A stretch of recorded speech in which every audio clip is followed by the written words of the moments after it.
اس بارے میں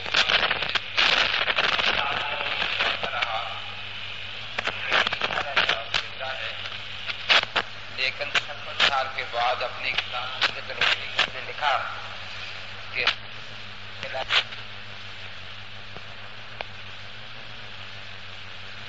ٹھیک رہا، اور یہ لکھا کہ قرآن پاک میں 30 واضح آیات موجود تھی کہ عیسیٰ علیہ السلام فوت ہو چکے ہیں، لیکن اللہ تعالیٰ نے ان کی تفسیر پر پردہ ڈالے رکھا۔ اب مجھے ان آیتوں کی تفسیر کھل گئی ہے، اس لیے میں واضح طور پر کہتا ہوں کہ عیسیٰ علیہ السلام فوت ہو چکے ہیں۔ مسیح علیہ السلام کی حیات کا مسئلہ ایک اہم مسئلہ ہے جس سے کئی دین متاثر ہو رہے ہیں،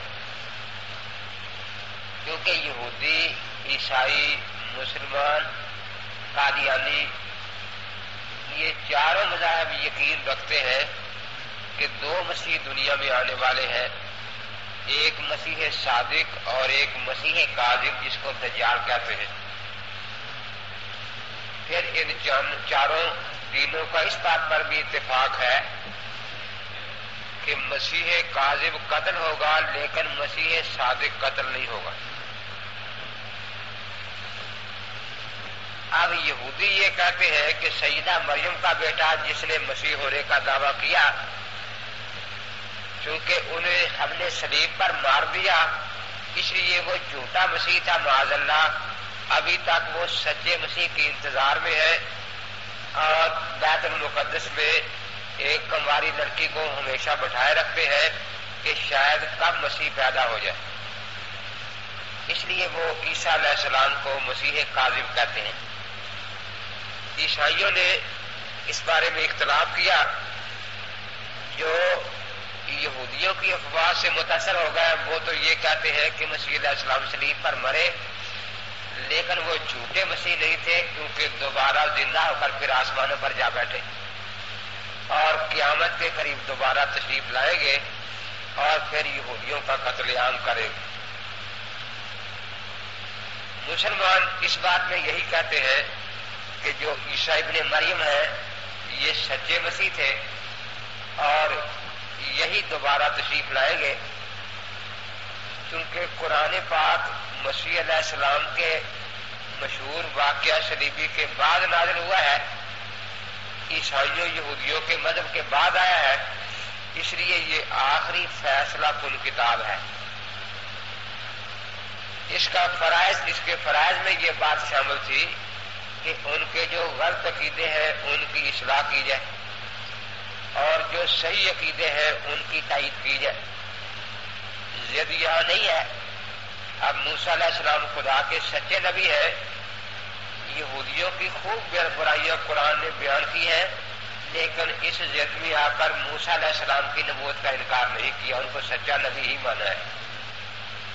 عیسائیوں کی بہت سی برائیاں بیان کی ہیں، لیکن اس ضد میں آ کر عیسیٰ علیہ السلام کے نبوت کا انکار نہیں فرمایا۔ تو عیسائی یہ مانتے تھے کہ عقیدہ رکھتے تھے کہ خدا تین ہے، باپ، بیٹا، روح القدس۔ اللہ تعالیٰ نے اس تثلیث کا صاف طور پر رد فرمایا، لقد کفر الذین قالوا ان اللہ ثالث ثلاثہ۔ اسی طرح ان کا یہ عقیدہ تھا کہ مسیح ابن اللہ ہے۔ آج کل کے عیسائی یہ کہتے ہیں کہ ہم مسیح کو ولد اللہ نہیں مانتے۔ ولد کے لیے یہ حقیقی معنی میں آتا ہے، اس کے لیے والد اور والدہ دونوں ضروری ہوتے ہیں، لیکن ابن کا لفظ جو ہے یہ مجازی معنی میں استعمال ہوتا ہے۔ مسافر کو ابن السبیل کہتے ہیں، زمانہ ساز کو ابن الوقت کہتے ہیں۔ اس طرح ہم مسیح علیہ السلام کو ابن اللہ کہتے ہیں، ولد اللہ نہیں کہتے۔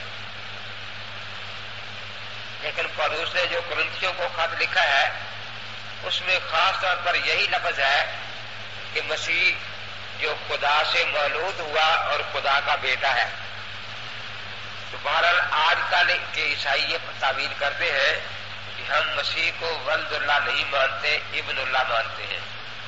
اللہ تعالیٰ نے اس کی بھی تردید فرمائی ہے، ولد والے عقیدے کی بھی، کہ انا یکون لہ ولد ولم تکن لہ صاحبہ، کہ خدا کا بیٹا کیسے ہو سکتا ہے ولد کی جب اس کی بیوی سرے سے نہیں ہے. اور اس کی بھی تردید فرمائی ہے کہ ان کو ابن اللہ کہا جائے. لقد کفر الذین قالوا ان اللہ هو المسیح ابن مریم، وہ لوگ جو مسیح ابن مریم کو اللہ مانتے ہیں، اللہ کا بیٹا مانتے ہیں، وہ لوگ کافر ہیں. اسی طریقے سے عیسائی اور یہودی یہ کہتے تھے کہ مسیح علیہ السلام کو صلیب پر لٹکایا گیا. قرآن پاک نے اس کی صاف طور پر تردید فرما دی. لیکن عیسائیوں کا یہ عقیدہ کہ عیسیٰ علیہ السلام کو زندہ جسم کے ساتھ آسمان پر اٹھا لیا گیا، اس کی قرآن پاک نے کہیں تردید نہیں فرمائی بلکہ اس بات کی تائید فرمائی ہے. اس لیے قرآن پاک نے جو اپنا فیصلہ بیان فرمایا ہے اس میں یہی ہے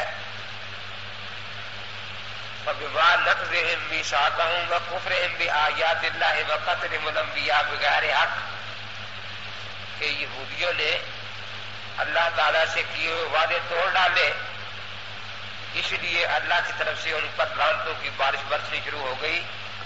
وَكُفْرِهِمْ بِآيَاتِ اللَّهِ، اور اللہ تعالیٰ کے احکام کی انہوں نے کفر کیا، نافرمانی کی. وَقَتْلِهِمُ الْأَنبِيَاءَ بِغَيْرِ حَقٍّ، اور خدا کے نبیوں کو نا حق قتل کیا. وَقَالِهِمْ قُلُوبُنَا غُلْفٌ، اور یہ کہتے ہیں کہ ہمارے دلوں پر پردہ ہے، غلاف ہے، ہم نہ اپنا عقیدہ نکال سکتے ہیں نہ کوئی نئی بات دل میں داخل کر سکتے ہیں. فرمایا بل طبع اللہ علیہ بکفرہم، کہ اللہ تعالیٰ نے ان کے دلوں پر کفر کی مہر لگا دی ہے. فلا یؤمنون الا قلیلا، ان میں سے بہت کم لوگوں کو ایمان نصیب ہوگا. وَبِكُفْرِهِمْ وَقَوْلِهِمْ عَلَىٰ مَرْيَمَ بُهْتَانًا عَظِيمًا، اور ان کے لعنت کے اسباب میں ان کا یہ کفر بھی ہے، اور سیدہ مریم پر عظیم بہتان جو انہوں نے باندھا. سیدہ مریم کے بارے میں اس قسم کے الزامات پچھلے دنوں میں امریکہ کا ایک رسالہ مجھے ملا، جیسے ہمارے رسالے ہوتے ہیں تو اس میں باب الاستفسارات بھی ہوتا ہے، کوئی سوال پوچھتا ہے وہ جواب دیتے ہیں، تو اس میں بھی باب الاستفسارات تھا. اس میں کسی نے سوال پوچھا ہے کہ امریکہ اور برطانیہ میں مغربی ممالک میں اکثر بچے حرام زادے پیدا ہوتے ہیں، اس کی کیا وجہ ہے؟ تو اس جو مفتی نے جواب دیا ہے جو ان کا ہے، اس لیے کہ ان کا نبی عیسیٰ حرام زادہ تھا. تو یہ اس قسم کے بہتانات حضرت سیدہ مریم صدیقہ سلام اللہ تعالی علیہ پر لگاتے ہیں، آج بھی لگا رہے ہیں. اس لیے ان کی کتاب تالمود یہ انٹرنیشنل طور پر ضبط کر دی گئی ہے کہ وہ نہیں چھپ سکتی، کیونکہ اس میں عیسیٰ علیہ السلام اور سیدہ مریم کے بارے میں اتنی خرافات اور بکواسات ہیں، اور ان کا یہ پکا عقیدہ ہے معاذ اللہ کہ عیسیٰ علیہ السلام جو ہے یہ معاذ اللہ ولد الحرام تھے. حضرت مولانا رحمۃ اللہ صاحب کیرانوی رحمۃ اللہ علیہ واقعہ لکھتے ہیں ازالۃ الشکوک میں کہ میرے پاس ایک یہودی آیا، ان کا بہت بڑا عالم تھا. اس نے میری تقریر ہسپانیہ میں سنی تھی، تو سننے کے بعد مجھے کہنے لگا کہ آپ کے نے جو اسلام کی صداقت پر بیانات دیے ہیں، میرے دل میں اسلام کی صداقت گھر کر چکی ہے، میں مسلمان ہونا چاہتا ہوں، لیکن ایک چیز میرے لیے رکاوٹ بنی ہوئی ہے، اگر وہ رکاوٹ ہٹ جائے تو وہ مسلمان ہو جاؤں گا. کہتے میں نے پوچھا کہ وہ کیا رکاوٹ ہے؟ کہ اسلام یہ کہتا ہے کہ عیسیٰ علیہ السلام کو سچا نبی مانو، اور میں عیسیٰ علیہ السلام کو سچا نبی ماننے کے لیے تیار نہیں ہوں، کیونکہ ان کی زندگی میرے سامنے ہے، میں نے ان کے حالات پڑے ہوئے ہیں، ایسا آدمی نبی نہیں ہو سکتا. تو حضرت مولانا رحمۃ اللہ کیرانوی فرماتے کہ میں نے اسے صاف کہا کہ جب تک تو ایک بھی سچے نبی کا انکار کرے گا تو مسلمان نہیں ہو سکتا، کیونکہ اسلام میں تو یہی ہے لا نفرق بین احد من الرسل. عیسیٰ علیہ السلام پر ایمان لائے بغیر تو بے شک حضور پاک کا کلمہ پڑھ لے، قرآن پاک پڑھنا شروع کر دے، اپنے آپ کو مسلمان کہنا شروع کر دے، لیکن جب تک تو عیسیٰ علیہ السلام کو خدا کا سچا نبی نہیں مانے گا اس وقت تک تو مسلمان نہیں ہو سکتا۔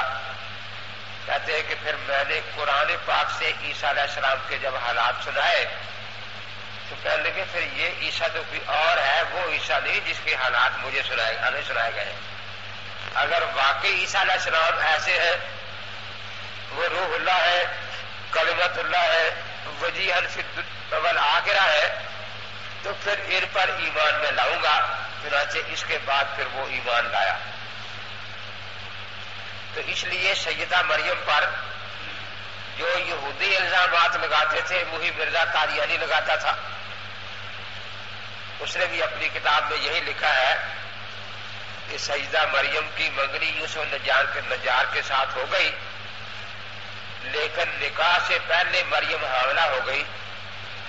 اگرچہ یہودی اس بات پر بہت اعتراض کرتے تھے، لیکن کچھ مجبوریاں تھی جو سامنے آ گئی، ان مجبوریوں کی بنا پر یہاں خاموشی اختیار کرنی پڑی۔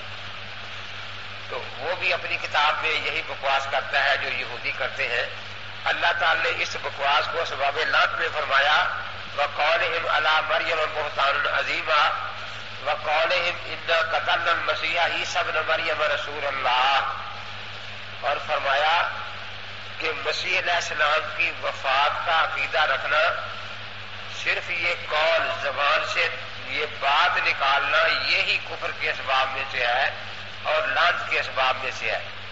ایک تو ہے کہ مسیح علیہ السلام کو شہید کرنا جیسے باقی نبیوں کو شہید کیا، فرمایا وقولہم، اتنی بات کہہ دینا انا قتلنا المسیح کہ ہم نے عیسیٰ علیہ السلام کو مار ڈالا۔ یہ جو اسباب لعنت میں سے ہے، مرزا قادیانی بڑے فخر سے کہتا ہے کہ میں نے عیسائیوں کے خدا کو مار ڈالا اور میری زندگی کا سب سے بڑا کارنامہ یہی ہے۔ جب ابن مریم مر گیا، حق کی قسم داخل جنت ہوا وہ محترم۔ تو اللہ تعالیٰ نے اس قول کو اسباب لعنت اور اسباب کفر میں شمار کیا ہے۔ آگے اللہ تعالیٰ فرماتے ہیں وَمَا قَتَلُوهُ، کہ مسیح علیہ السلام کو کسی نے قتل نہیں کیا، جان سے نہیں مارا۔ اصل بات یہ ہے کہ جب مسئلے کو صحیح انداز میں سمجھا جائے تو مسئلہ میں کوئی اشکال نہیں ہوتا، لیکن جب اختلاس کیا جائے شیطان کی طرح کے درمیان سے بات اچکنی ہے، نہ ادھر والا پہلو دیکھنا ہے نہ ادھر والا پہلو دیکھنا ہے، تو پھر جتنی چاہے انسان اس میں الجھنیں پیدا کر لے۔ یہ عقیدہ ایک ایسا عقیدہ ہے کہ قادیانی کوشش کرتے ہیں کہ اس مسئلے پر مناظرہ ہو، کیونکہ اس مسئلے پر وہ کچھ آیتیں قرآن پاک کی پڑھتے ہیں اور ان آیتوں کا ترجمہ ایسا کرتے ہیں جو عام لوگوں کے ذہن کے قریب ہوتا ہے۔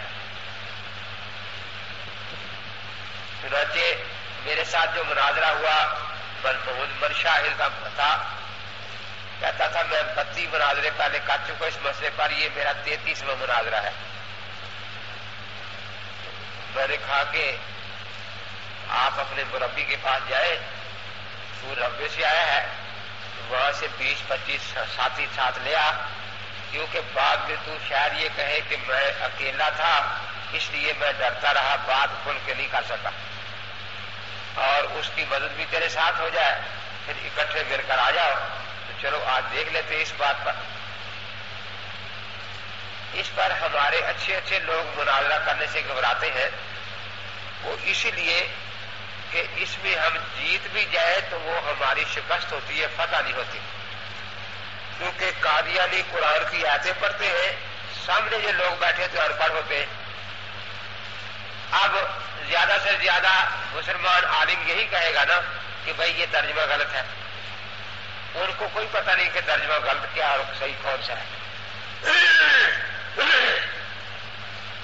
ان میں سے اگر 2-3 آدمی بھی ایسے نکل آئے جو یہ تاثر لے کر جائے کہ بھائی ویسے مرزائی بھی قرآن مانتے ہیں، دیکھو قرآن کی یادیں پڑھ رہے تھے، تو یہ تاثر ہمارے سخت خلاف ہے، کہ ایک مناظرے سے ایسے آدمی جو خالی و ذہن تھے یا قادیانی نہیں تھے وہ یہ تاثر لے کر اٹھے کہ قادیانی بھی قرآن پر ایمان رکھتے ہیں، وہ قرآن کی آیتیں پڑھ رہے تھے، قرآن کی آیتیں پڑھ رہا تھا، تو اس سے گویا وہ کفر کے قریب ہوگا نا، ان کی بات سننے کے لیے آمادہ ہو جائیں گے۔ اس لیے ہمارے علماء کی کوشش ہوتی ہے کہ مناظرہ سیرت مرزا پر ہو، حیات مسیح پر نہ ہو، لیکن الحمدللہ اس مسئلے پر جس انداز میں پھر میں نے مناظرے کی تیاری کی اب کرنی ہے، سب سے پہلی بات یہ ہے کہ کیا مسیح علیہ السلام کو شہید کرنے والوں نے گرفتار کیا تھا یا نہیں کیا تھا؟ قرآن پاک میں قطعی نص اس بات پر موجود ہے کہ میدان قیامت میں اللہ تعالیٰ عیسیٰ علیہ السلام پر جو احسانات اپنے بیان فرمائیں گے ان میں ایک احسان یہ بھی ہوگا کہ میں نے بنی اسرائیل کو تمہارے قریب بھی نہیں آنے دیا تھا، اس کفاف تو بنی اسرائیل ان کا صلہ اور پریپوزیشن جو ہے یہ بول کے لیے آتی ہے کہ جو قتل گرفتار کرنے آئے تھے وہ گرفتار کو کیا کرتے، عیسیٰ علیہ السلام سے بہت دور رکھے، ان کے قریب پہنچ تک نہیں سکے۔ اب میں یہ بسم اللہ یہاں سے شروع کرتا ہوں کہ دیکھو قرآن پاک کی قطعی نص موجود ہے کہ مسیح علیہ السلام کو کسی نے گرفتار نہیں کیا،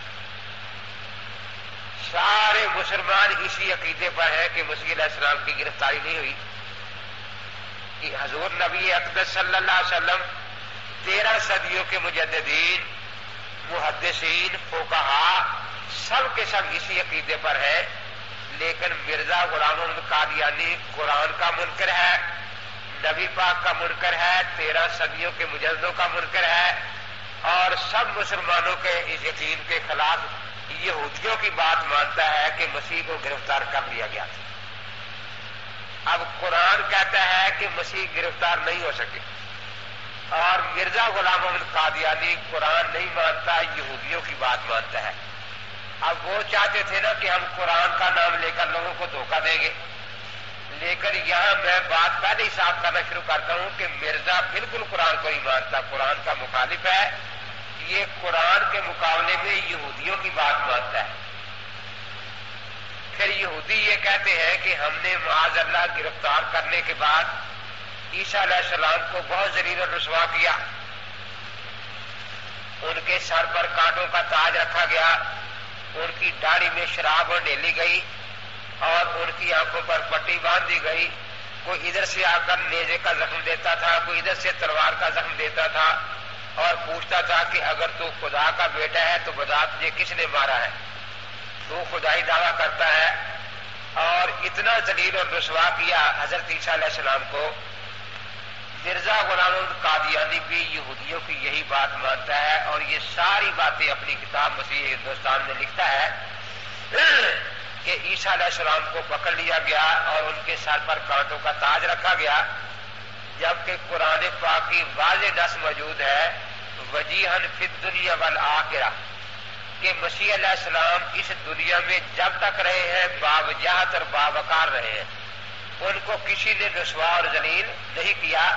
اب قرآن پاک کی بالکل صاف اور صریح نص موجود ہے کہ مسیح علیہ السلام دنیا میں بھی باعزت رہے، باوقار رہے، نہ کسی نے گرفتار کیا، نہ شراب ڈیلی، نہ ان کو رسوا اور ذلیل کیا، اور آخرت میں بھی اللہ تبارک و تعالیٰ ان کو شفاعت سے سرفراز فرمائیں گے، اور ان کی وجاہت لوگوں کے سامنے ظاہر ہوگی کہ ان کی شفاعت سے اللہ تعالیٰ بہت سے گناہ گاروں کو بخشش عطا فرمائیں گے۔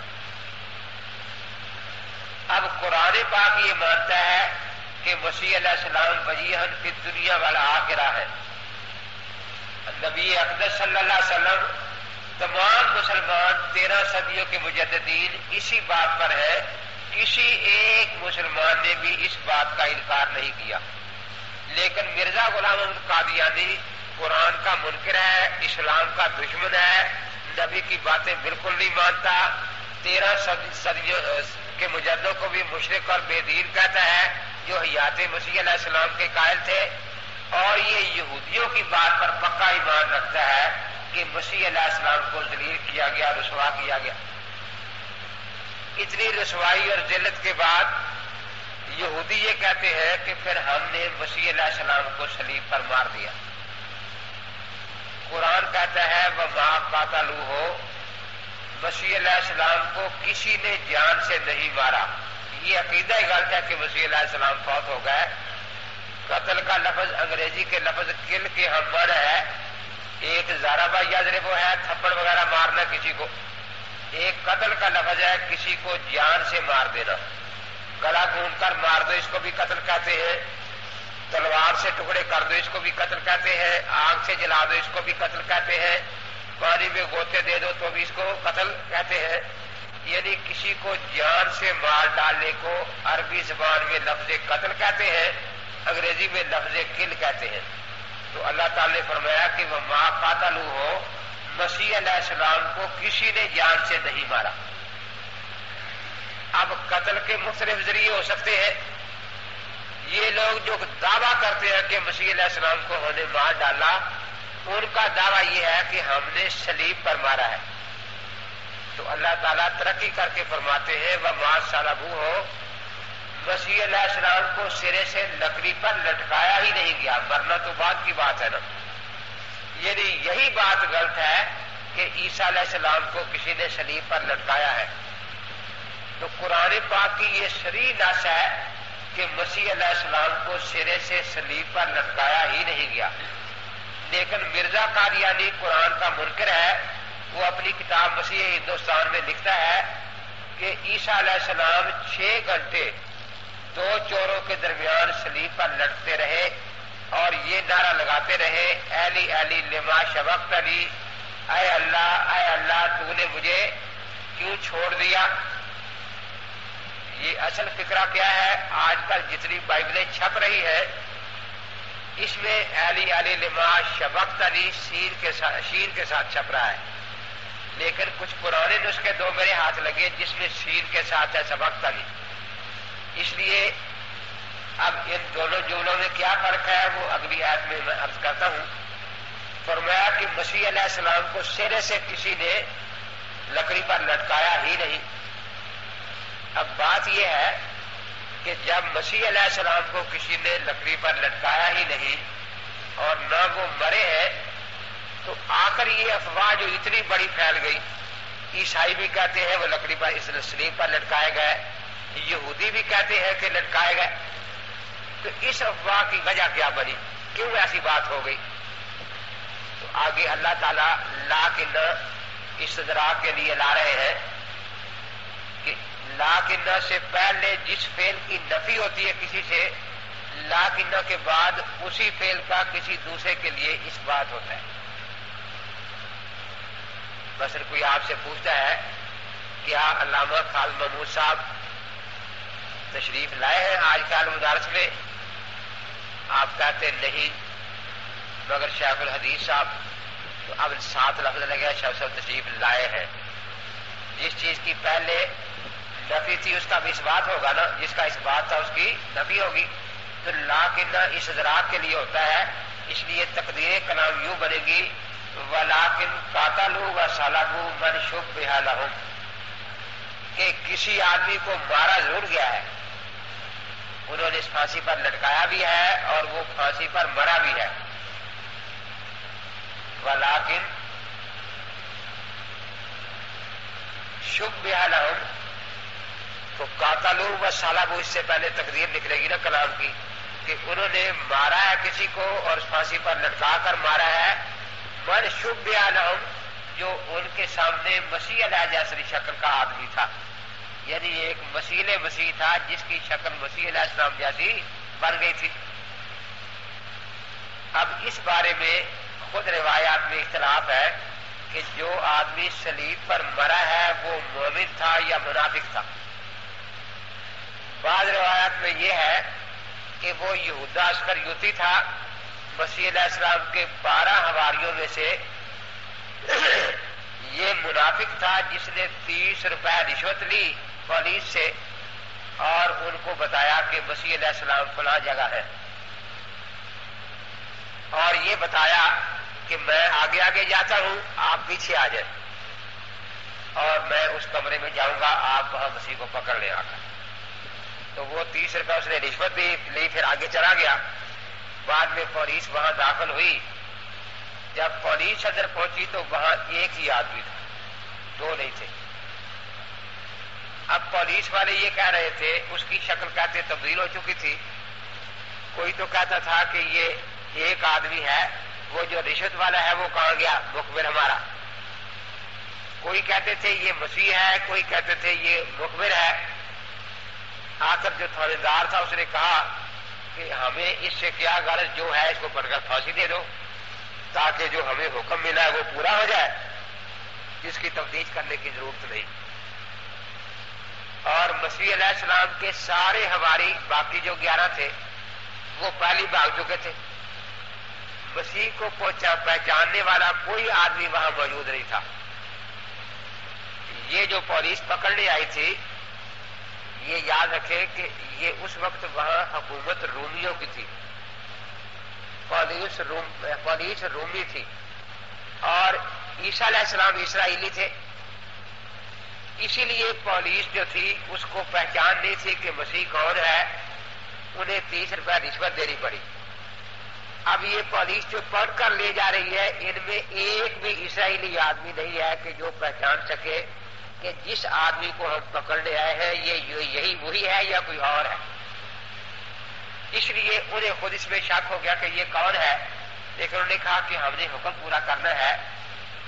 تو یہ جو کہتے ہیں کہ وہ منافق تھا، اس کے مناسب تو پھر یہی ہے کہ وہ یہی کہے ایلی ایلی لما شبقتنی، کہ اے اللہ تو نے مجھے کیوں چھوڑ دیا، کیونکہ مردود ہو گیا تھا وہ۔ دوسری روایات میں آتا ہے کہ وہ شخص مخلص ساتھی تھا حضرت عیسیٰ علیہ السلام کا، جب چاروں طرف سے دیوار مکان کو گھیر لیا پولیس نے آ کر، تو مسیح علیہ السلام کے ساتھ وہ تھا۔ مسیح علیہ السلام نے کہا کہ کیا تو میری جگہ قربانی دینے کے لیے تیار ہے؟ اس نے کہا جی میں تیار ہوں۔ مسیح علیہ السلام نے دعا مانگی اور اس پر مسیح کی شکل جو تھی وہ طاری ہو گئی۔ مسیح علیہ السلام کو جبرائیل علیہ السلام اٹھا کر لے گئے آسمان پر۔ یہ جب پولیس اندر گئی تو اس کو پکڑ لیا، لیکن وہ شکل جو تبدیل ہوئی تھی پوری طرح نہیں ہوئی تھی، کچھ شکل مسیح علیہ السلام جیسی تھی، کچھ اور تھی۔ اب ان میں اختلاف ہوا اس بارے میں، پھر تو انہوں نے اس کو پھانسی پر لٹکا دیا۔ یہ چٹے اسی مسئلے پر دے رہا کیونکہ وقت تھوڑا ہوتا ہے، اس لیے اگر وہ واقعی مخلص تھا تو پھر وہ دوسری قرات جو ہے وہ صحیح ہے، علی علی لما سبقتنی، اے میرے آقا، اے میرے آقا، آپ مجھ سے پہلے جنت میں پہنچ گئے اور میرے ساتھ آپ نے وعدہ فرمایا تھا کوئی جنت میں جائے گا، اب میں پھانسی کے بعد جنت میں پہنچوں گا۔ تو اس لیے یہ دو نسخے الگ الگ ہیں بائبلوں میں۔ آج کل جو عام نسخہ چلتا ہے اس میں شین ہے، علی علی لما سبقتنی، لیکن بعض پرانے نسخے ہیں جن میں علی علی لما سبقتنی بھی آیا ہے، اور وہ اس صورت میں ہے کہ جو شخص پھانسی پر مرا ہے اس کو مسیح علیہ السلام کا مخلص ساتھی مانا جائے۔ ولیکن شبہ لہم، اس سے پتہ چلا کہ یہ جو افواہ پھیلی ہے اس کی ایک بنیاد یہ تھی کہ پھانسی ضرور کسی نہ کسی کو ہوئی ہے۔ اب اس بارے میں اختلاف تھا، کوئی کہتا تھا مسیح ہے، کوئی کہتا تھا یہ کوئی اور ہے، تو اس لیے یہ افواہ پھیل گئی۔ آگے اللہ تعالیٰ فرماتے ہیں وَإِنَّ الَّذِينَ اخْتَلَفُوا فِيهِ، کہ یہ بات کہ یقیناً مسیح کو پھانسی، یہ تو بات ہی غلط ہے۔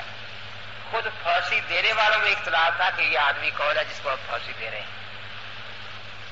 اس لیے شدارا کے مناظرے میں پادری مجھے کہنے لگا کہ دنیا میں ہر مذہب والا تواتر کو یقینی مانتا ہے کہ متواتر بات یقینی ہوتی ہے،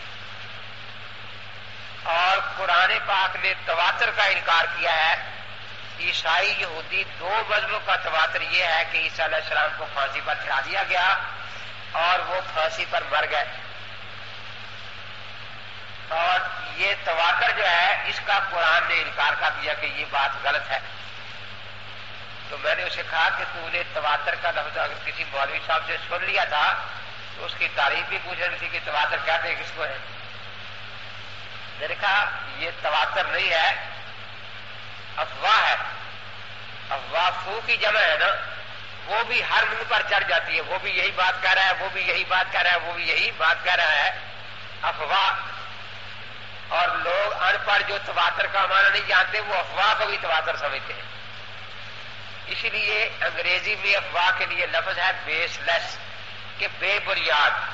تواتر کی تو بنیاد ہوتی ہے کہ اتنے لوگوں نے دیکھا ہو کہ واقعی یہ مسیح ہے جس کو بن کر پھانسی پر چڑھایا ہے، اسی وقت سے پھر اتنے لوگ اس کو بیان کرتے چلے آ رہے ہیں، اس کو تواتر کہتے ہیں. اور میں نے کہا کہ وہاں مسیح علیہ السلام کو پہچاننے والا ایک آدمی نہیں تھا، تو یہاں تو خبریں واحد بھی نہیں ہے، تواتر آپ کیسے بنائیں گے؟ ایک آدمی نہیں تھا جو مسیح علیہ السلام کو پہچانے. آخر وہ کہنے لگا کہ نہیں، مسیح علیہ السلام کا شاگرد یوحنا اس وقت پھانسی کے پاس کھڑا تھا. میں نے کہا نہیں، وہ بھاگ گیا تھا. وہ کہنے لگا نہیں، کھڑا تھا. میں نے کہا ٹھیک ہے، آپ دکھائیں جیل میں کہاں ہے. تو انہوں نے کہا کہ آپ ہمیں 3 گھنٹے کی مہلت دیں، ظہر کے بعد آ جائے، پھر ہم آپ کو دکھائیں گے. اس وقت ہمیں حوالہ یاد نہیں ہے، ہم ریفرنس بک اٹھاتے ہیں حوالوں والی کتابیں اور پھر یہ تلاش کرتے ہیں. تو ٹھیک ہے. میں زور کے بعد چلا گیا تو انہوں نے پھر یہی کہا کہ ابھی تک ہمیں حوالہ نہیں ملا.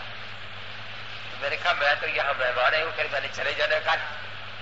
اب جو جگہ آپ تلاش کرنا چاہتے ہیں میں آپ کو بتاتا ہوں کہ شاید آپ یہی تلاش کرنا چاہتے ہو. میں نے یوحنا کی انجیل میں نکال کر رکھا. کہ ہاں دیکھیے نا کہ یہ ایک پیارا شاگرد جو تھا وہ اس بھیڑ میں شریک تھا. تو میں نے کہا لکھا ہے کہ وہ بھی بھاگ گیا تھا. یہ آگے لکھا کہ اس کو کسی نے کہا کہ یہ مسیح کا شاگرد ہے، اور وہ پیچھے بھیڑ میں تھا، مسیح تو آگے جا رہے تھے نا.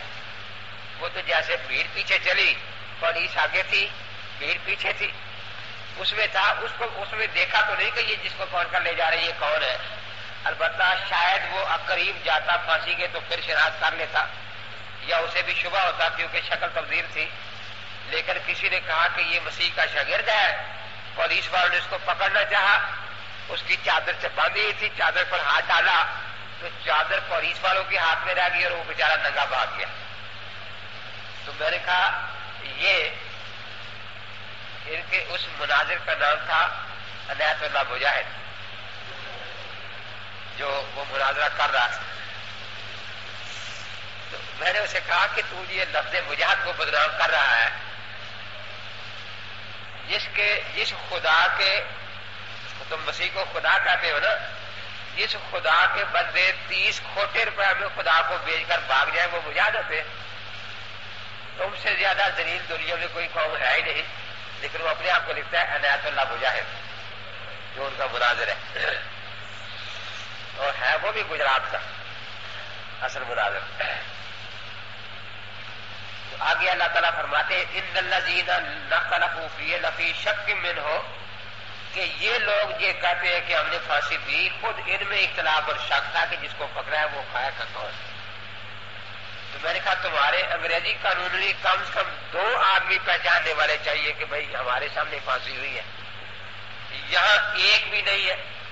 تو یہ افواہ تھی جو پولیس نے پھیلا دی اور بھیڑ والے بھی اسی افواہ کے پیچھے لگ گئے، پھر ہر گھر میں یہ افواہ پھیل گئی. تو قرآن پاک نے کسی تواتر کا انکار نہیں کیا، ایک غلط افواہ کا انکار کیا ہے جو غلط افواہ پھیل گئی تھی. آگے ساتھ فرمایا ما لہم بہ من علم، ان کے پاس علم تھا ہی نہیں کچھ، کیونکہ علم تو آپ آ کر کتابیں پڑھ چکی ہیں اصول کی. علم یقینی تواتر سے حاصل ہوتا ہے، علم اطمینان جو ہے یہ شہرت سے. خبر واحد بھی ہو تو وہ موجب علم نہیں ہوتی، موجب عمل ہوتی ہے. خبر واحد جو ہے اس سے علم حاصل نہیں ہوتا، ظن نصیب ہوتا ہے. البتہ وہ ظن موجب عمل ضرور ہوتا ہے کہ اس پر عمل کر لیا جائے، عمل کرنا واجب ہے. تو اللہ تعالی نے فرمایا کہ تم تواتر کہتے ہو، یہاں علم کا کوئی ذریعہ ہے ہی نہیں کسی سے، نہ شہرت ہے نہ تواتر ہے، الا اتباع ظن. ہاں جو لوگ کہتے ہیں کہ مسیح علیہ السلام کو پھانسی دے دی گئی، ان کے پاس ظن ہے اور کچھ بھی نہیں. وَإِنَّ الظَّنَّ لَا يُغْنِي مِنَ الْحَقِّ شَيْئًا، جس میں حقیقت کا نام ہے نشان تک نہیں.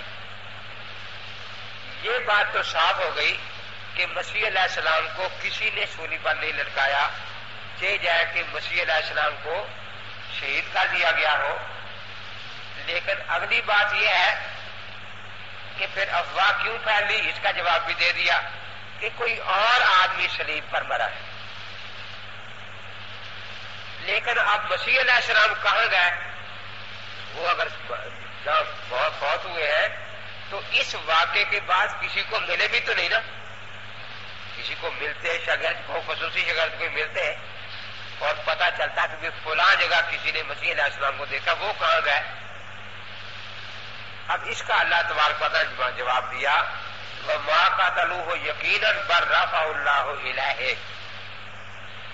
یہاں جو مرزا قادیانی کا اصل مغالطہ ہے، جس دھوکے پر وہ چل رہا ہے، وہ یہ ہے کہ اس نے ایک نیا عقیدہ گڑھا ہے جس کا الزام لگایا ہے عیسائیوں یہودیوں پر کہ عیسائیوں یہودیوں کا عقیدہ یہ تھا کہ جو آدمی صلیب پر مرتا ہے وہ لعنتی موت مرتا ہے۔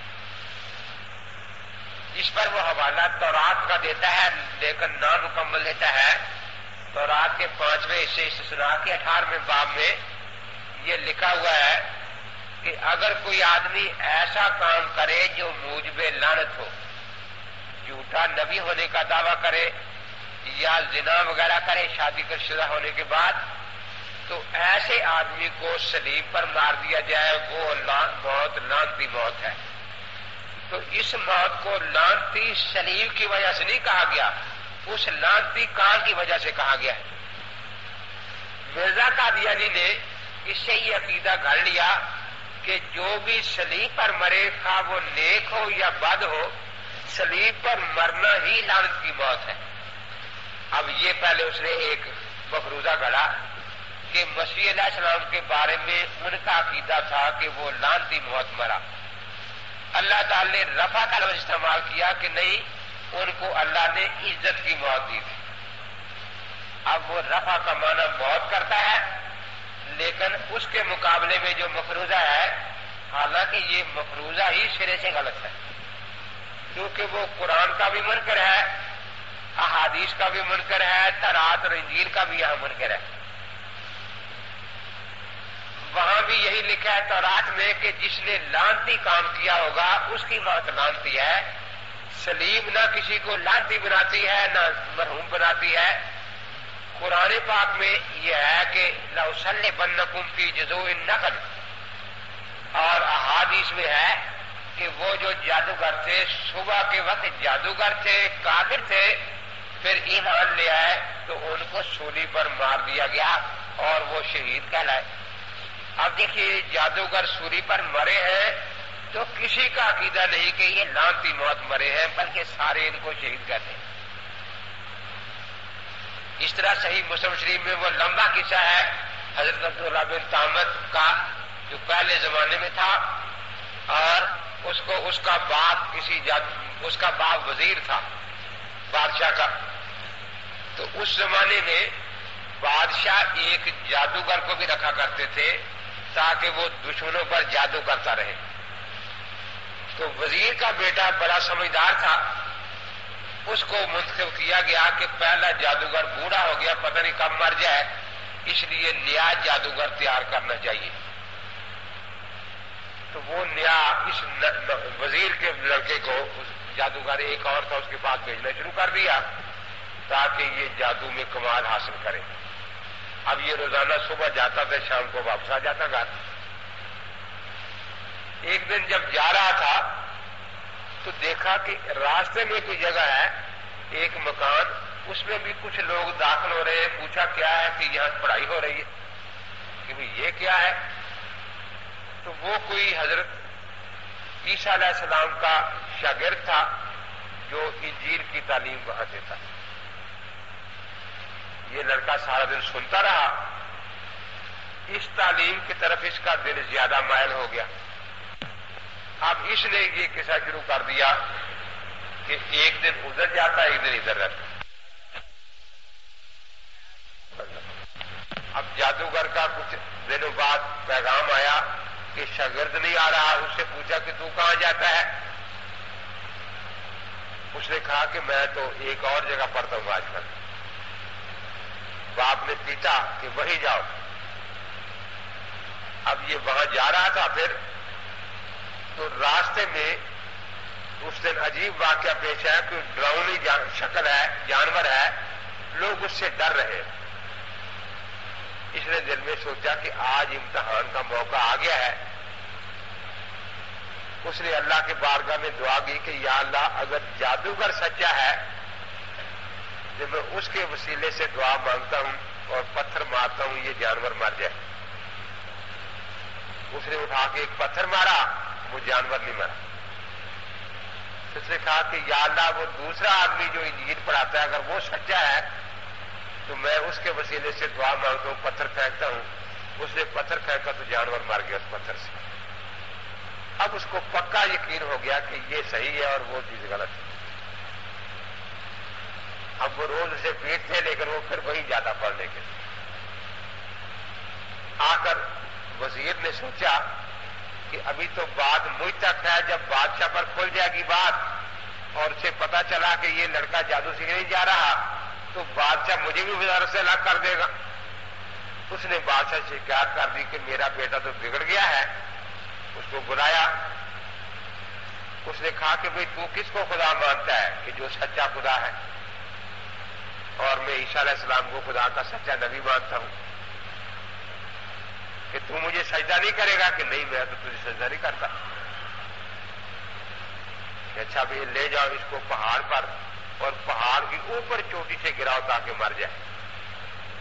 اب 5-6 آدمی اس کو لے گئے، پہاڑ کی اوپر چوٹی پر گئے. جب وہاں پہنچے اس نے ہاتھ اٹھا کر دعا مانگی تو پہاڑ میں زلزلہ آیا، وہ سارے گر کے مر گئے، یہ کھڑا رہا. اب یہ پہاڑ سے اتر کر پھر واپس آ گیا. 1-2 دن کے بعد دربار میں پہنچا. سارے دنوں کے حیران کے باقی کیا ہے جو مر گئے ہیں. ایسے ہوا، اللہ تعالی سے زلزلہ آیا. پھر انہوں نے کہا کچھ لوگ جو تھے اب وہ بادشاہ کو چھوڑ کر بچے کے ساتھ ہو گئے کہ یہ کوئی سچا آدمی ہے. پھر بادشاہ نے کہا کہ اس کو جاؤ اور کشتی میں بٹھا کر دور سمندر میں جا کر غرق کرو گا کیونکہ یہ تو ہمارے دین کو خراب کرے گا. اس کو لے گئے. دور کشتی جب چلی گئی اس نے دعا مانگی کہ یا اللہ تو سچا ہے. تو کشتی الٹ گئی اور الٹ کر پھر سیدھی ہو گئی. وہ سارے نیچے گر گئے، یہ کشتی میں بیٹھا رہا. پھر کشتی کنارے لگی، یہ پھر دربار میں پہنچ گیا. اب وہ مسئلہ بن گیا، ہر جگہ یہ شہرت ہو گئی کہ ایک بادشاہ آدمی ہے اس کو بادشاہ مارنا چاہتا ہے اور وہ اس کو مارنے والے مر جاتے ہیں، وہ زندہ پھر آ جاتا ہے. آ کر وہ سارے عاجز آ گئے. اس کو تیر مارتے وہ بھی اثر نہ کرتا. اس سے پھر پوچھا گیا کہ تو کس طرح مرے گا؟ کہ میری موت کا ایک ہی طریقہ ہے اب کہ مجھے پھانسی پر چڑھا کر اور میری کن پٹی پر تیر مارا جائے، یہ کہہ کر کہ اس میں رب حاضر غلام، اس لڑکے کے خدا کے نام کے ساتھ تیر مارتے ہیں تو پھر میں مر سکتا ہوں، ورنہ میں نہیں مرتا. چنانچہ عبداللہ بن تامر کو لٹکا دیا گیا اور اس کے بعد تیر مارا کہ اس میں رب حاضر غلام. اس کا نتیجہ یہ ہوا کہ وہ عبداللہ بن تامر تو شہید ہو گیا، لیکن وہاں جو ہزاروں لوگ کھڑے تھے وہ سب پکار کے اٹھے آمنا برب حاضر غلام، آمنا برب حاضر غلام. وہ ایک کو ختم کرنا چاہتا تھا، وہ سارے ادھر چلے گئے. تو یہ عبداللہ بن تامر کا قصہ صحیح مسلم شریف میں ہے. اب اندازہ لگایا کہ اس کو سارے شہید کہتے ہیں، کوئی یہ نہیں کہتا کہ چونکہ یہ پھانسی پر مرا ہے اس لیے یہ لعنتی موت مرا ہے. اس طرح حضرت کے صحابہ میں سے حضرت خبیب رضی اللہ تعالیٰ عنہ کو مکہ والوں نے پھانسی پر مارا تو سب کا اتفاق ہے کہ وہ شہید ہے. کوئی یہ نہیں کہتا کہ حضرت خبیب لعنتی موت مرے ہیں. مرزا قادیانی نے سارے دینوں کے خلاف یہ ایک مفروضہ جھوٹا گڑا کہ جو صلیب پر مرتا ہے وہ لعنتی موت مرتا ہے. اب اسی مفروضے کو یہاں دخل دیتا ہے کہ اللہ تعالیٰ اب رد کر رہے ہیں کہ وہ کہتے ہیں ہم نے مسیح کو لعنتی موت مارا ہے. نہیں، بل رفع اللہ علیہ، اللہ نے اس کو عزت کی موت دی ہے. اب میں یہ کہا کرتا ہوں کہ اگر رفع کے معنی عزت کی موت ہے تو جن احادیث میں نزول کا لفظ ہے پھر اس کا معنی ذلت کی موت کرنا چاہیے نا. وہاں عزت کی موت ہے تو یہاں ذلت کی موت معنی ہونا چاہیے نزول کا. تو یہ سب مرزا قادیانی کی خرافات ہے. اللہ تعالی نے صاف فرما دیا وما قتلوہ، مسیح علیہ السلام کو کسی نے قتل نہیں کیا، جان سے نہیں مارا. بل رفع اللہ الیہ، بلکہ اللہ تعالیٰ نے ان کو اپنی طرف اٹھا لیا. مناظرے میں قادیانی کہنے کا منشا کہ جی رفع کے کتنے معنی ہوتے ہیں، اس کا حقیقی معنی کیا ہے، مجازی معنی کیا ہے. آپ کو پتہ ہے رفع کے معنی کتنے ہوتے ہیں؟ میں نے کہا شاید 10 کروڑ ہو جائے. 10 کروڑ ہو جائے تو پھر بھی ہمیں کوئی نقصان نہیں. ہر زبان میں لفظ کا حقیقی اور مجازی معنی استعمال ہوتا ہے، لیکن سیاق و سباق جو ہے وہ اصل معنی کو متعین کر دیتا ہے کہ یہاں معنی حقیقی مراد ہے یا مجازی مراد ہے. تو اس لیے آپ 10 کروڑ معنی بھی رفع کے مجھے دکھا دیں لغت میں سے. اس آیت میں رفع جسمانی کے سوا اور کوئی معنی بن سکتا ہی نہیں. پھر میں نے 2 فقرے کاغذ پر لکھے. میں نے کہا لفظ شیر ہے، یہ پتہ نہیں لاکھوں مرتبہ دنیا میں درندے حقیقی معنی میں استعمال ہوا ہے اور لاکھوں مرتبہ دنیا میں مجازی معنی میں بہادر آدمی کو شیر کہا گیا ہے. کوئی آدمی گن نہیں سکتا کتنی مرتبہ یہ دنیا میں حقیقی معنوں میں استعمال ہوا ہے، کتنی دفعہ یہ مجازی معنوں میں استعمال ہوا ہے. اب کوئی شعر اکٹھے کرتا رہے فلاں شعر میں یہ ہے فلاں شعر میں یہ ہے تو وہ فیصلہ نہیں ہوتا، فیصلہ سیاق و سباق سے ہوتا ہے. میں نے پہلا فقرہ یہ لکھا کہ چڑیا گھر میں شیر کا پنجرا ٹوٹ گیا، اس نے ایک آدمی پر حملہ کیا اور وہ زخمی ہو گیا اور وہ آدمی ہسپتال پہنچنے سے پہلے پہلے دم توڑ گیا. شیر نے حملہ کیا. اب میں نے کہا آپ 1,00,000 شعر مجھے سنا دے کہ بہادر آدمی کو کہا گیا ہے شیر، لیکن یہ فقرہ بتا رہا ہے کہ اس میں شیر سے مراد درندہ جانور ہے، بہادر آدمی نہیں ہے. اس کا اور کوئی معنی ہو سکتا ہی یہاں نہیں. دوسرا فقرہ میں نے لکھا کہ دوستو انتظار کی گھڑیاں ختم ہو گئی، ہمارے شیر نے غسل کر کے کپڑے پہن لیے ہیں، ابھی تقریر کرے گا. اب یہاں بھی شیر کا لفظ استعمال ہوا ہے لیکن سیاق و سباق بتا رہا ہے کہ یہاں درندہ مراد نہیں، کیونکہ درندہ انسانوں میں کھڑے ہو کر تقریر نہیں کیا کرتا. تو ہر آدمی سمجھے گا کہ یہاں شیر سے مراد بہادر آدمی ہے، درندہ نہیں. تو دیکھو اس طرح ان فکروں کا سیاق و سباق متعین کر رہا ہے کہ یہاں حقیقی معنی مراد ہے یا مجازی معنی مراد ہے. اسی طرح یہ جو قرآن کا سیاق و سباق ہے، یہی سیاق و سباق آپ کسی بارے میں بیان کر دیں، چھوٹا سا بچہ بھی یہی مانے گا کہ یہاں رفع جسمانی ہے. دیکھیے وہی نقشہ آپ کسی اور کے بارے میں کھینچ دیں. ہم یہاں بیٹھے ہیں، 3-4 آدمی آئے بڑے پریشان تھے، کہنے لگے کہ آج فلاں آدمی جو تھا اس کو دشمنوں نے گھیر لیا، چاروں طرف سے مکان کو گھیرا ڈال لیا اور وہ اسے قتل کرنے کے لیے آئے تھے.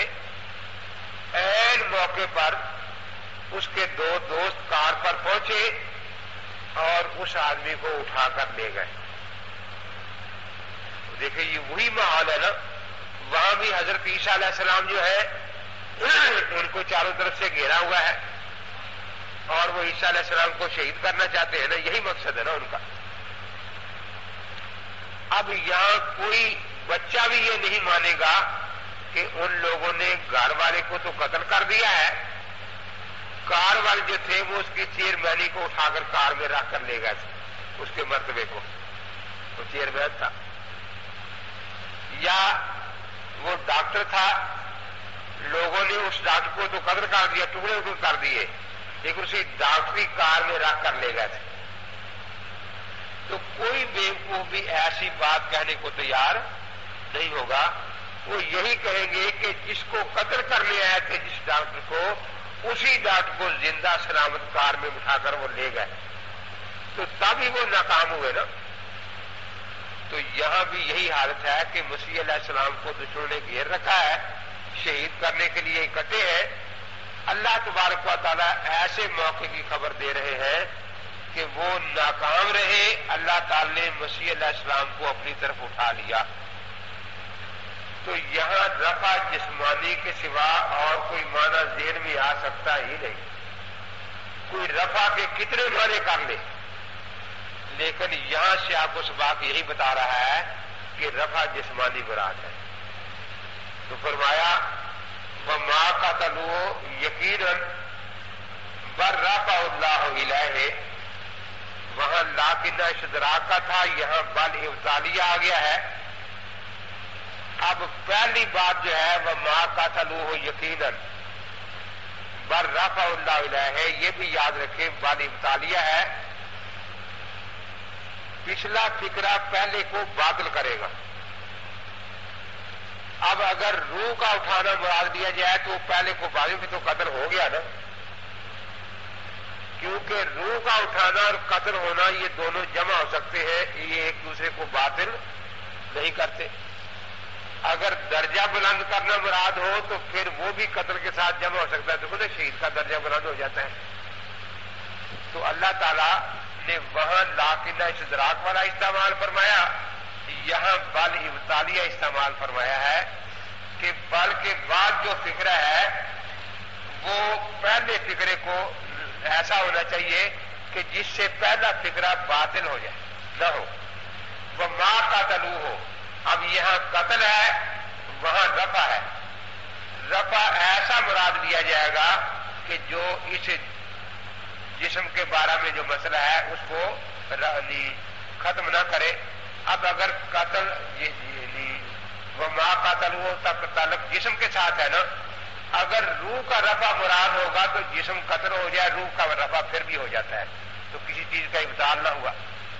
جسم قتل ہو جائے تو مرتبہ پھر بھی بلند ہے شہید کا، اس لیے کسی چیز کا ابطال نہ ہوا. تو فرمایا ما قتلوہ یقینا بل رفعہ اللہ الیہ. مفسر نے یہاں ایک اور بات لکھی ہے کہ رفع یہاں صیغہ ماضی لائے ہے، کیونکہ پیچھے اللہ تعالی نے یہ بتایا ہے ولیکن شبہ لہم، کہ مسیح علیہ السلام کو تو قتل نہیں کیا گیا، ان کے کسی مسیل کو قتل کیا گیا، پھانسی پر مارا گیا. یہاں پر رفع کا لفظ آیا کہ جس وقت وہ کسی مسیل مسیح کو گرفتار کر رہے تھے پھانسی کے لیے، اس سے زمانے ماضی میں پہلے مسیح اٹھائے جا چکے تھے. اب یہ رفع جو ماضی کا صیغہ ہے یہ بھی بتا رہا ہے کہ رفع روح تو جب مانا جائے پہلے مسیح کی موت ہو جائے، تو موت ہوئی نہیں سرے سے، بلکہ مسیح کی بھی موت سے پہلے مسیح کو اٹھا لیا گیا ہے. اور رفع روح تو جب ہی ہوگا نا کہ مسیح مر جائے پھر رفع روح کیا جائے. تو یہاں سرے سے مسیح علیہ السلام کی موت کا ذکر کیا. مسیح جس کو قتل کرنا تھا اس کے گرفتاری سے پہلے مسیح اٹھائے جا چکے ہیں، اور اس وقت مسیح زندہ جسم مر روح تھے، اس وقت وہ ان کی صرف روح نہیں تھی. تو بر رفع اللہ الیہ، اللہ نے ان کو اپنی طرف اٹھا لیا. وکان اللہ عزیزا حکیما. اب یہاں اللہ تعالی نے اپنی دو خاص صفات کا ذکر فرمایا ہے. ایک عزیز کا، کہ یہاں کوئی ایسا کام ہوا ہے جس میں بڑی قدرت کا دخل ہے، اور موت کے بعد روح کو اٹھانا ایک عام عادت ہے، وہ کوئی خاص قدرت کو نہیں چاہتی. البتہ جسم کا اٹھنا یہ ایک خاص واقعہ ہے. اس لیے اگر وہاں روح کا اٹھانا مراد لیا جائے، یا درجہ بلند کرنا مراد دیا جائے تو صفت عزیز اس سے اس کا کوئی تعلق بنتا ہی نہیں. اور حکیمہ کہ اللہ تعالیٰ کی اس میں خصوصی حکمت تھی کہ پہلے جب بگاڑ ہوتا تھا اللہ نیا نبی بھیج دیتے تھے. اب چونکہ حضور پر نبوت ختم ہو چکی ہے اب پہلے نبی کو بھیج دیں گے تاکہ وہ آ کر اس بگاڑ کو ختم کر دے اور حضرت کی ختم نبوت بھی باقی رہے. قال اللہ عزیز حکیمہ. اب یہ سارے شبے قرآن نے صاف کر دیے کہ مسیح علیہ السلام کو سرے سے گرفتار ہی نہیں کیا گیا. مسیح علیہ السلام کو سرے سے ذلیل نہیں کیا گیا. مسیح علیہ السلام کو سرے سے صلیب پر لٹکایا ہی نہیں گیا. کسی مسیح مسیح کو صلیب پر مارا گیا. مسیح علیہ السلام بھی نظر لیا کہاں گئے اللہ تعالی نے اپنے پاس اٹھا لیا. لیکن اب ایک شبہ ابھی اور باقی ہے کہ یہ جو وعدہ ہے کل نفس ذائقۃ الموت کہ ہر ایک جی کو موت آئے گی، یہ وعدہ عیسیٰ علیہ السلام پر بھی پورا ہوگا. ان کو موت آنی ہے یا نہیں آنی؟ اور آئے گی تو وہی آسمانوں پر ہی آ جائے گی یا زمین پر آ کر پھر موت آئے گی؟ اب یہ سوال ابھی باقی ہے. تو چونکہ قرآن پاک فیصلہ ہے اس لیے اس میں کسی بات کو تیسرا نہیں چھوڑا گیا. فرمایا کہ ام من اہل کتاب الا لیؤمنن بہ قبل موتہ، کہ نہیں ہے کوئی اہل کتاب میں سے وہ ضرور ایمان لائیں گے آئندہ زمانے میں مسیح علیہ السلام پر ان کی موت سے پہلے. اب یہ سمجھایا مجھے کہ اہل کتاب جو ہے یہ چوتھے آسمان پر بستے تھے یا تیسرے پر بستے ہیں؟ اور ایمان لانے اور کفر کرنے کی جگہ زمین ہے یا آسمان؟ اب اللہ تعالی نے بتایا کہ آئندہ زمانے میں ایک زمانہ آنے والا ہے کہ اہل کتاب جو زمین پر بستے ہیں وہ ان کی موت سے پہلے ان پر ایمان لائیں گے. اس سے پتہ چلیا کہ عیسیٰ علیہ السلام اس زمین پر دوبارہ آئیں گے جہاں اہل کتاب بستے ہیں اور پھر اہل کتاب ان پر ایمان لائیں گے.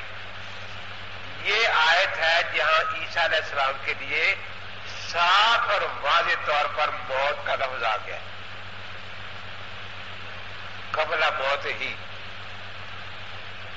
اب دیکھیے جتنی ضمیریں یہاں پیچھے ہیں وما قاتلوہ ضمیر کس طرف جا رہی ہے؟ مسیح علیہ السلام کی طرف. وما صلبوہ ضمیر کس طرف جا رہی ہے؟ مسیح علیہ السلام کی طرف. وما قاتلوہ یقیناً ضمیر مسیح کی طرف جا رہی ہے. اس طرح لیؤمنن بہ قبل موتہ یہ ضمیر بھی عیسیٰ علیہ السلام ہی کی طرف جا رہی ہے. تو اللہ تعالی نے موت کا لفظ قرآن میں مسیح کے لیے استعمال فرما دیا لیکن اس زمانے کو قبل موت کا زمانہ قرار دیا ہے کہ ابھی مسیح علیہ السلام پر موت نہیں آئی. عیسیٰ علیہ السلام پھر نازل ہوں گے زمین پر جہاں اہل کتاب بستے ہیں اور وہ اہل کتاب ان کی موت سے پہلے ان پر ایمان لائیں گے اور پھر عیسیٰ علیہ السلام ان کے ایمان کی شہادت قیامت کے دن اللہ تعالیٰ کے سامنے بیان فرمائیں گے کہ یہ مجھ پر ایمان لے آئے تھے. اب دیکھیے بات بالکل صاف اور واضح ہو گئی. صحیح بخاری جلد اول صفحہ 490 پر باب نزول عیسیٰ علیہ السلام ہے، پہلی جلد میں 490 صفحہ. تو فرما رہے ہیں حضرت ابو رضی اللہ عنہ کہ حضور پاک نے قسم کھا کر فرمایا والذی نفس محمد بیدہ کہ اس خدا ذات کی قسم ہے جس کے قبضے میں میری جان ہے. لَيَنْظُرَنَّ فِيكُمْ عِيسَىٰ ابْنَ مَرْيَمَ حَاكِمًا عَدْلًا ضرور تم میں نازل ہوں گے عیسیٰ مریم کے بیٹے. لَيَنْظُرَنَّ فِيكُمْ خود مرزا قادیانی اپنی کتاب میں لکھتا ہے کہ جب کوئی آدمی قسم کھا کر بیان کرے تو پھر اس کے بیان کے مجازی معنی لینے جائز نہیں ہوتے، صحیح یہ حقیقی معنی لیے جائیں گے کیونکہ قسم کے ساتھ وہ اپنی اپنے بیان کو موقت کر رہا ہے۔ رسول اقدس صلی اللہ تعالی علیہ وسلم کی سچائی تو اتنی واضح تھی کہ آپ بغیر قسم کے کوئی بات ارشاد فرما دیتے تو کافر بھی آپ کو صادق اور امین نہیں کہتے تھے، لیکن اگر آپ قسم کھا کر کوئی بات ارشاد فرما دے پھر اس کے سچا ہونے میں کیا شک ہو سکتا ہے؟ یہاں اللہ کے پاک پیغمبر قسم کھا کر بیان فرما رہے ہیں والذی نفس محمد بیدہ لینزلن فیکم، کہ ضرور ضرور تم میں نازل ہوں گے۔ قسم الگ ہے، پھر یہ تاکید اتنی موقت بات جو ہے وہ فرما رہے ہیں کہ ضرور ضرور نازل ہوں گے۔ کون؟ عیسیٰ۔ کون سے عیسیٰ؟ مریم کے بیٹے، گاما بن گسیٹی نہیں، عیسیٰ بن مریم نازل ہوں گے۔ تو جس طرح یہاں نزول کا لفظ ہے، اب قرآن اور سنت میں یہی فرق ہوتا ہے نا کہ ایک پہلو کو قرآن نے واضح کر دیا، دوسرے پہلو کو سنت واضح کر دے گی۔ اب رفع کا لفظ تو قرآن میں صاف آ گیا نمبر رفع اللہ الیہ، اور نزول کا لفظ حدیث میں آ گیا۔ تو جس مسیح کا رفع ہوا تھا اسی مسیح کا نزول ہوگا، اور رفع عیسیٰ بن مریم کا ہوا ہے، گاما بن گسیٹی کا رفع نہیں ہوا۔ اس لیے فرمایا لینزلن فیکم عیسیٰ بن مریم، اور رفع کے بعد نزول کا معنی متعین ہے۔ یہاں بھی وہی دھوکہ دیتے ہیں کہ یہ نزیل مہمان کو بھی کہتے ہیں، نزیل مسافر کو بھی کہتے ہیں۔ ہم مانتے ہیں کہ مجازی معنوں میں یہ لفظ ان معنوں میں آتا ہے، لیکن رفع کے مقابلے میں جب بھی نزول ہوگا، جب رفع جسمانی متعین ہے تو نزول جسمانی متعین ہے۔ تو دیکھو ان لوگوں کا طریقہ کار یہ ہوتا ہے کہ یہ لفظ کو سیاق و سباق سے کاٹ کر الگ رکھ لیتے ہیں۔ یہاں اب رفع کا لفظ جب تک سیاق و سباق میں ہے اس کا دوسرا معنی بن نہیں سکتا، اور اس کو یہاں سے کاٹ کر قرآن بند کر دے، یہاں لفظ رفع کا رکھ دے تو پھر تو آپ ساری عمر فیصلہ نہیں کر سکے۔ شعر کا لفظ یہاں لکھ لے سیاق و سباق سے کاٹ کر، تو آپ 10 شعر پڑھیں گے وہ 20 پڑھ دے گا، وہ آپ ایک معنی ساتھ میں دوسرے میں شعر پڑھ دے گا۔ تو جتنے بھی باطل فرقے ہیں یہ اصل میں سیاق و سباق سے کاٹ کر لفظ کو الگ کر پھر لفظ پر بحث شروع کر دیتے ہیں، حالانکہ سرے سے یہ طریقہ ہی غلط ہوتا ہے۔ اب یہ کہتا ہے کہ مسیح علیہ السلام پیدا ہوں گے، وہ پہلے فوت ہو گئے ہیں۔ پیدا ہونے کے لیے والدہ یالدوں کا لفظ عربی میں ہمارا چیلنج ہے کہ مسیح کے لیے یہ لفظ قرآن اور حدیث میں قیامت تک کوئی نہیں دکھا سکتا۔ تو یہاں نزول کا لفظ جو حدیث میں آیا ہے یہ قرآن کے لفظ رفع کے مقابلے میں آیا ہے نا، تو جس کا رفع ہوا ہے اسی کا نزول ہوگا۔ لینزلن فیکم عیسیٰ ابن مریم، مریم کا بیٹا عیسیٰ نازل ہوگا، حکم بن کر آئے گا۔ حکم کن میں بنے گا؟ وہ یہودیوں، عیسائیوں اور مسلمانوں میں، کہ سچا مسیح کون سا ہے، جھوٹا مسیح کون سا ہے۔ کیونکہ یہودی، عیسائی، مسلمان یہ سارے مانتے ہیں کہ جھوٹا مسیح دجال قتل ہوگا، سچا قتل نہیں ہوگا۔ اب مسیح علیہ السلام آ کے سامنے مسلمان بھی کھڑے ہیں، عیسائی بھی کھڑے ہیں، یہودی بھی کھڑے ہیں، ان کے سامنے دجال کو قتل کر دیں گے اور آنکھوں سے دکھا دیں گے کہ یہ جھوٹا مسیح ہے جو سب کے سامنے قتل ہو گیا ہے، اور میں سچا مسیح ہوں جو جھوٹے مسیح کو قتل کر رہا ہوں۔ اور حکم وہی ہوتا ہے جو مسلم بین الفریقین ہو۔ تو یہ اسرائیلی مسیح کو پر ایمان مسلمان بھی رکھتے ہیں، عیسائی بھی رکھتے ہیں، اور یہودی بھی مسیح کو مانتے تو ہے نا کہ ایک مسیح آنا ہے۔ اس لیے حکم تو وہی ہوتا ہے جو مسلم بین الفریقین ہو۔ مرزا قادیانی کو نہ یہودی مانے، نہ عیسائی مانے، نہ مسلمان مانے، اور مان نہ مان میں تیرا مہمان، یہ خام کے حکم بننے کے لیے آ گیا۔ پھر وہ حکم بن کر آئے گا، فیصلہ کرنے کے لیے آئے گا، بلکہ حاکم بھی ہوگا، وہ کافروں کا غلام بن کر نہیں آئے گا. یہ ساری عمر ملکہ وکٹوریہ کا غلام رہا اور اس کی تعریفیں کرتا رہا کہ اے ملکہ وکٹوریہ، آسمانوں کے فرشتے تیری سڑکوں پر جھاڑو دے رہے ہیں اور اللہ نے تجھے زمین میں عزت بخشی ہے، اور دوسری عزت یہ ہے کہ تیرے ہی زمانے میں اللہ نے مجھے مسیح بنایا ہے، اس لیے اب تیری حکومت میرے ساتھ مل کر نور لنا نور ہو گئی ہے. اب یہ تقریباً 50 صفحے کا خط لکھا اس کو. اس کے بعد خود ہی شیخ چلی کی طرح سوچ لیا کہ جب میں نے اتنا اچھا خط لکھا، اس کو بڑی تعریف کی ہے اس کی، اس کافرہ کی، تو مجھے ضرور وہ کوئی خطاب دے گی. ادھر احترام کر لیا، اللہ کا خطاب العزہ، اللہ کا خطاب العزہ، کہ تجھے عزت کا